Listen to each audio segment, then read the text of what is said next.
And a couple of years ago, he was sitting in a swimming pool. I think he'd had a few drinks, and he picked up a gun and shot himself. I think what happened is that he was drawn to it like the famous moth to the flame, because his sense of depression matched the awfulness of the wars he covered. Your fifth record, then? Well, it's really chosen by Juan Carlos. We were in the same apartment block. I was up and he was down. And he went to get a glass of red wine. He said, Fisk, I want to play something for you. And this is before Pakbal was popular. And he said, Robert, can you imagine that in the 17th century, amid plague and wars, that anyone could write music like this?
The opening of Pachelbel's canon in D. And Robert Fisk, we heard that the first time you met Osama Bin Laden, it was a relatively straightforward affair.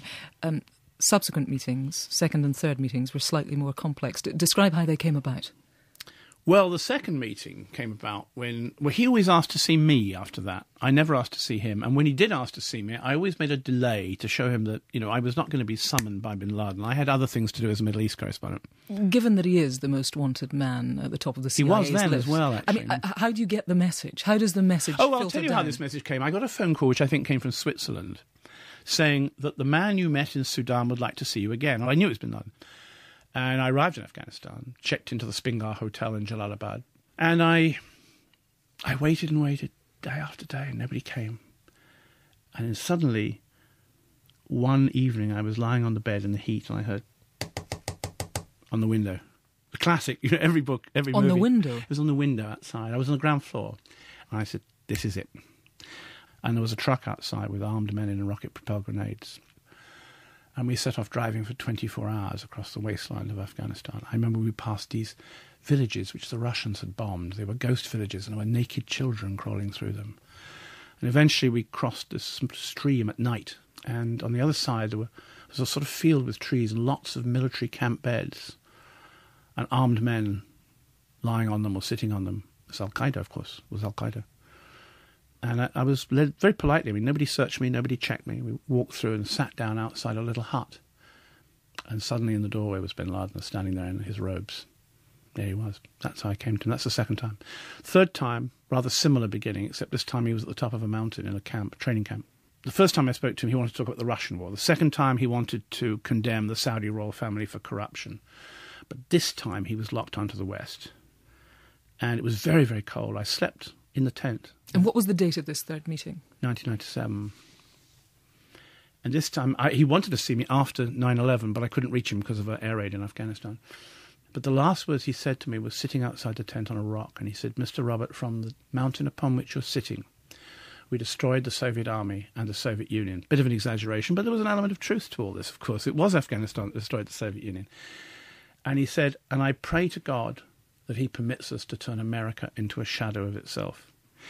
I was actually crossing the Atlantic on 9/11. Plane turned round, of course, when America closed its airspace. I remember when I got back and I sat in my hotel room and I watched the Twin Towers coming down again and again on television, that kind of biblical epic of smoke and fire, and looking at the picture of Manhattan. I remember thinking, my God, New York is now a shadow of itself. There came a moment when you believed that he was trying to, for want of a better phrase, recruit you to the cause. Yes, the third time I saw him, I arrived at a tent. And he said, Mr. Robert, one of our brothers had a dream. And I thought, my God, I don't like this. And he said, they saw you coming on a horse dressed as a Muslim imam. And I thought, he's reaching out to me. Watch out, Fisk. How'd you get out of this? Armed Al-Qaeda men are sitting round me. They're sitting round with their Kalashnikovs resting on their thighs. Listening, no, on the ground, but listening to this man like he's a messiah. Yes. And I thought, I can't offend him, but I've got to get out of this. And I said, no, Sheikh Osama, I am not a Muslim. I am a journalist and my job is to tell the truth. And he said, this is the same as being a good Muslim. Whew, I got out of it, thank God. And in a sense... He got the message I wasn't going to be recruited. I didn't want anything to do with it. And at the same time, I didn't offend him and make him look stupid. Did you fear for your life? No, absolutely not.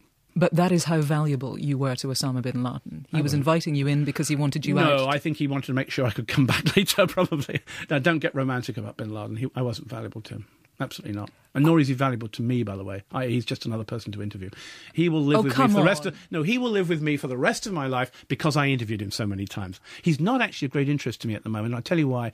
Because he's totally irrelevant.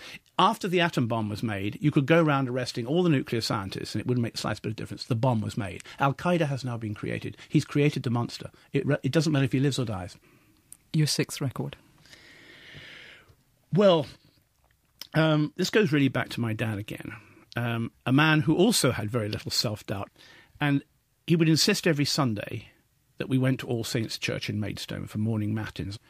I was so bored, but every Sunday morning as he waited for my mother to get dressed for church, he would walk up and down humming and singing the 23rd Psalm. The Lord is my shepherd. And I used to think, oh God, church again.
Psalm 23, The Lord's My Shepherd, sung by the Huddersfield Choral Society.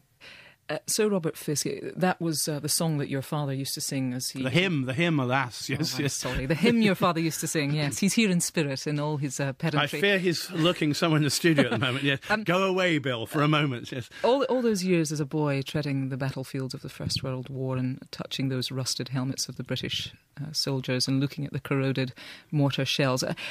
How do you feel about your path so apparently influenced by your father's experience? In a way, your early life and your later life lived through the prism of your father's experience. I don't think I realised the degree to which it was until I was writing my latest book, and I actually went right back into his papers and his files and his photographs. And then I began to realise that the influence was enormous. When he died, my mother rang up. I was in Beirut. I said I didn't go and see him when he was dying. My mother rang me up and said, just to let you know, your father's died. And there wasn't much to say. And she said, I'm not going to the funeral. I won't go. You look after it. It's a pretty big shock, that was. She said she wasn't going to the funeral. funeral. She didn't go. Why not? I think she was tired of him. He was an old man. He was taking a cocktail of drugs from a doctor. And I think he became quite cruel. He was threatening to beat her, she said. But I arranged his funeral service. I arranged his favourite hymns, including the 23rd Psalm, of course. When I came back to the house afterwards, my mother wanted to hear every detail. And later on, as she was dying herself some years later, she told the lady looking after her, she always wanted to stay at home, and she did all her life. She died at home. I was with her when she died. With her, I was. And she did tell the lady looking after her, I was in Afghanistan or somewhere, years later, that she missed Bill and wanted to see him again. Given all the death that you've seen at close proximity, does it prepare you any more than a typical person for the death of your parents? I felt very sorry for her for the suffering she was going through. But having seen so many children dying, I've seen children die as I stood by their bed with wounds from bombs, from shells. It wasn't a tragedy in that sense. It wasn't an act of wickedness. Of course, what comes to all only children, I'm an only child, when both their parents are dead, you say, I'm next. But I've been ready for death for a long, long time, I promise you. I'm used to the possibility of it. So death as an institution doesn't frankly frighten me. Next record. Well, this is Fayrouz, the only great singer for most Lebanese. There are younger ones now, but she has the most beautiful, mellifluous voice that any Lebanese has ever heard. And throughout the Civil War, and indeed even in the last war this summer, at the worst moments, people will play Fayrouz singing Beirut. Beirut, with all your flowers, how come you came to smell of smoke and fire? بيروت هل ذرفت عيونك دمعة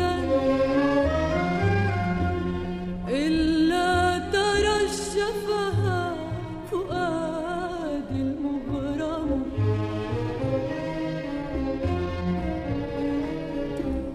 بيروت هل ذرفت عيونك دمعة. Fayrouz and Beirut. Robert Fisk, you wrote quite unusually for you to talk about your inner thoughts.